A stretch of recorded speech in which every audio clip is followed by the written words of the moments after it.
सबसे पहले तो बहुत आभारी हूँ आज के हमारे अध्यक्ष प्रोफेसर राम मोहन पाठक जी का कि मैं सुनने के लिए यहाँ आई थी और आपने मुझे बुलाकर मंच पर बैठा दिया। पहले से मुझे कुछ पता नहीं था कि मीडिया वाले सत्र में मुझे बोलना भी पड़ सकता है। क्योंकि मीडिया में रही हूँ तो मीडिया के साथ एक जुड़ाव है, तो मैं देखना चाह रही थी क्या क्या हो रहा है। और यहाँ पर प्रिंट मीडिया के एक से एक दिग्गज विद्वान बैठे हुए हैं। तो आप सभी लोगों को बहुत आदर के साथ संबोधित कर रही हूँ। आदरणीय श्रीधर पराडकर जी हैं, अभी हम जिनको सुन रहे थे, विद्वत्तापूर्ण उद्बोधन जिनका था हितेश शंकर जी, और कामेश्वर नाथ जी वाइस चांसलर, कुमार शर्मा जी हैं हमारे मित्र, और विपिन जी हैं, और भी जितने भी लोग हैं यहाँ उससे हम लोगों से अधिक प्रबुद्ध जन सामने हमारे बैठे हुए हैं। बहुत आदर के साथ संबोधित कर रही हूँ। कुछ अजीब सा संयोग सबके जीवन में घटता है। आज फीजी में यहाँ पर जब मैं आई और एकाएक आदरणीय राम मोहन पाठक जी ने मुझे बुला लिया, तो मुझे याद आया कि जब मैं प्रोग्राम ऑफिसर के रूप में आकाशवाणी वाराणसी ज्वाइन करने गई थी तो पता चला था मेरे जो निदेशक थे उस समय वो फिजी से लौटे थे आकाशवाणी की सेवा करके या मीडिया में काम करके। तो उस समय फिजी मेरे दिमाग में आया कि फिजी से आए हुए हैं हमारे डायरेक्टर, और आज का दिन कि मैं फिजी आई हूँ हिंदी के लिए, मीडिया के लिए, और एट रैंडम मतलब ऑल ऑफ सडन अकस्मात जिसको कहते हैं कि हमको बुला के बैठा दिया गया। तो मैं उसी में अभी खोई थी कि क्या कब कौन से संयोग जुड़ते हैं। इलेक्ट्रॉनिक मीडिया में हूँ और ये संयोग जुड़ने की बात हो रही है।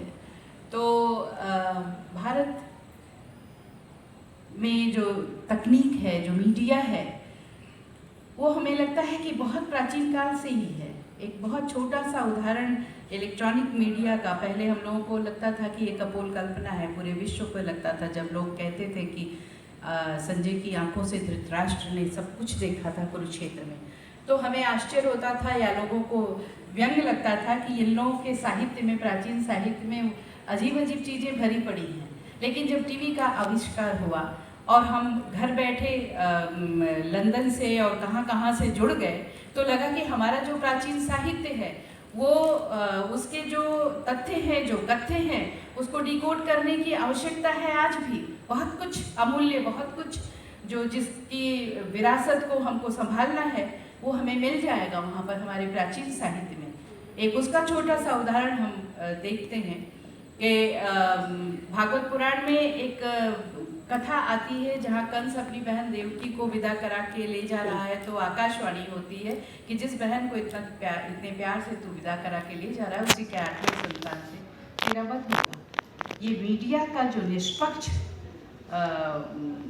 वो था रूप, उस समय किस तरह से सूचनाएं सटीक हुआ करती थी, हम उस पर विचार कर सकते हैं। और फिर इसी से संबंधित एक घटना हमें दुर्गा सप्तशती में आकर मिलती है। कैसे चीज़ें एक दूसरे से संपृक्त होती हैं, कितने अंतराल के बाद दुर्गा सप्तशती में देवी देवताओं को अपने स्वरूप की आने वाले स्वरूप का वर्णन करते हुए बताती हैं कि नंद को गृहे जाता यशोदा गर्भ संभवा ततस्तौ नाशयिष्यामि विंध्याचल निवासिनी, यानी यशोदा के गर्भ से, मैं नंद के घर में यशोदा के गर्भ से उत्पन्न होंगी और फिर मैं विंध्याचल पर निवास करूंगी। और वही पुत्री जो यशोदा के गर्भ से पैदा होती है वो कंस के हाथों से छूटती है और वो बोलती है कि आकाशवाणी होती है कि तेरा मारने वाला तो गोकुल में पैदा हो चुका है। यानी ये जो आकाशवाणी जैसा सूचना तंत्र हमारे प्राचीन साहित्य में, चाहे वो भागवत पुराण हो, चाहे देवी दुर्गा सप्तशती हो, कहीं भी मिल रहा है। तो हमें इस तरह की जो चीज़ें हमारे प्राचीन साहित्य में है, प्राचीन भारतीय सभ्यता और संस्कृति में समाई हैं, उन चीज़ों को निकालकर डिकोड करने की आवश्यकता है। और हमें यह समझना है कि कहीं हम बहुत बड़ी टेक्नोलॉजी, बहुत बड़े सूचना तंत्र और बहुत बड़े भूमंडलीकरण के उत्तराधिकारी तो नहीं हैं। इन बातों के साथ ही मैं कुछ बातें कहकर समाप्त करूंगी इस विषय पर। ये विषय से इतर था, इसके लिए क्षमा करें, लेकिन मैं अपने आप को रोक नहीं पाई कि हाँ, इलेक्ट्रॉनिक मीडिया या कोई जो सूचना तंत्र है हमारे यहाँ कितना प्राचीन है और कितना सशक्त रहा है। भारत के साथ हमेशा से रहा है जो हिंदी है। हमारे विश्वबोध की बात जब हम करते हैं तो हिंदी तो सर्वदा से विश्वबोध देती रही है। जब संचार तंत्र इतना सशक्त नहीं था, जब सूचनाएं इतनी तेजी से आ जा नहीं सकती थी, जब आवागमन के साधन बहुत अधिक नहीं थे कि हम उड़कर तुरंत आ सकते, तब भी विदेशों से लोग गंगा का दरस परस करने के लिए भारत आते थे। वहाँ की ज्ञान गंगा में स्नान करने के लिए भारत आते थे और यहाँ के संगीतकारों की पूजा अर्चना, एक तरह से जो हमारे यहाँ के हमारी संगीत परंपरा है, जो हमारी संस्कृति है, उसमें अवगाहन करने के लिए बाहर से विदेशों से लोग आते थे। वो संगीत परंपरा क्या थी, किसके माध्यम से जाती थी? वो हिंदी ही थी जो वैश्विक बना रही थी, हमारी संगीत परंपरा को, हमारी सांस्कृतिक विरासत को विश्व को दे रही थी। विश्व उसे लेने के लिए नतमस्तक होकर आता था हमारे भारत में। वैश्विक दृष्टि जो हमारे भारत की थी, चाहे वो संस्कृत से हम हिंदी की जो दुहिता है उसमें आते हैं, हिंदी के जितने भी शब्द हैं वो संस्कृत से हमारे आ रहे हैं और उसका प्रचार प्रसार पूरे विश्व में हो रहा है। ये बात अलग है कि मीडिया के माध्यम से थोड़ा शॉर्टकट होने लगा, थोड़ा हम संक्षेपीकरण करने लगे शब्दों का, और कहीं न कहीं आज के समय में हम तमाम तरह के हिंसा की आहट तो सुनते हैं, आतंकवादी घटनाएं सुनते हैं, लेकिन जो शब्द हिंसा होती है हम उधर की ओर ध्यान भी नहीं देते हैं कि किस तरह से प्रतिदिन हमारे हिंदी के बहुत सारे शब्द मर जा रहे हैं और हम उसकी ओर से ध्यान अपना हटाए हुए हैं। इस ओर हमें ध्यान देना है। विश्वबोध करा रही है हिंदी, विश्व तक पहुंच रही है हिंदी, लेकिन किस रूप में पहुंच रही है मीडिया के माध्यम से, उसे भी हमें देखना है कि एक आंटी शब्द ने हमारे तमाम कोमल रिश्तों को कितने अपशब्द कहे हैं। हमारी मौसी, हमारी चाची, मामी, ये अलग अलग रिश्ते हैं, बुआ, लेकिन इनको एक शब्द आंटी ने एक तरह से अपशब्द कहा है। आंटी बुआ नहीं हो सकती, चाची बुआ नहीं हो सकती, मामी मौसी नहीं हो सकती है। तो इस तरह से जो शब्दों के साथ हिंसा हो रही है, हमें मीडिया के माध्यम से इस ओर भी ध्यान देना है कि हम विश्व को जो हिंदी दे रहे हैं उस हिंदी को समग्रता के साथ दें, उसके जो उदात्त भावनाएं हैं, उसमें छिपी हुई जो संस्कृति है, क्योंकि हर शब्द अपने आप में उसका एक फल होता है, उसका एक कर्म फल होता है शब्द का। तो शब्दों का अपना एक अर्थ है, शब्दों की अपनी एक संस्कृति है। हम अमराई बोलते हैं तो अमराई के साथ पूरी एक संस्कृति हमारे सामने आती है। हम जब कोई और शब्द बोलते हैं तो उसके साथ पूरी एक हमारी संस्कृति साथ आती है। तो उस संस्कृति के साथ उन शब्दों का अस्तित्व हमें बचाए रखने की आवश्यकता है, क्योंकि ये भारत देश है जहाँ पर वसुधैव कुटुंबकम की अवधारणा निकलती है, और वसुधैव कुटुंबकम केवल एक नारा नहीं रहता है, बल्कि हमारा जीवन दर्शन होता है।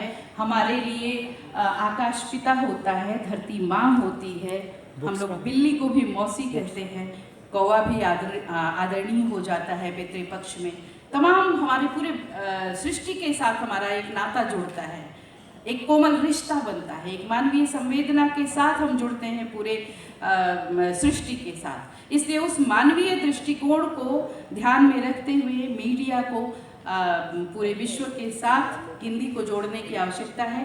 कोरोना काल में हम लोगों ने मीडिया का वह सकारात्मक रूप देखा है, जब हिंदी के माध्यम से पूरे विश्व के साथ हमको मीडिया ने जोड़ा। हम घर में बैठे हुए थे लॉकडाउन के पीरियड में, और हम मीडिया के माध्यम से पल पल की जो खबरें थी, वो इटली में क्या हो रहा है, अमेरिका में क्या हो रहा है, कहाँ हो रहा है, ये मीडिया की देन थी कि हम घर में बैठकर सुरक्षित थे। वो हमें दिशा निर्देश दे रही थी मीडिया, आपको ये करना है, ये खाना है, ऐसे रहना है, यहाँ जाना है। और फिर भी हम पूरे वैश्विक स्तर पर जुड़े हुए थे, और उस वैश्विक स्तर पर जोड़ने वाली मीडिया हिंदी के माध्यम से हमें जोड़ रही थी हमारे घरों में बैठे बैठे।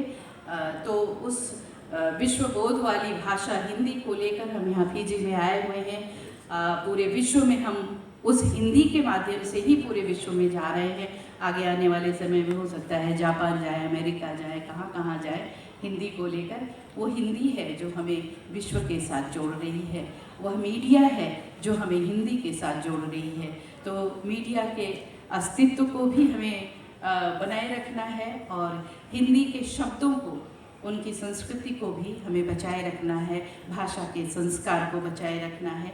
और वैश्विक तो हम हो रहे हैं, हिंदी अपना वैश्विक स्वरूप प्राप्त कर रही है, ये सुखद पक्ष है। आप लोगों ने मुझे समय दिया, बहुत आप लोगों की मैं आभारी हूँ। बहुत बहुत धन्यवाद।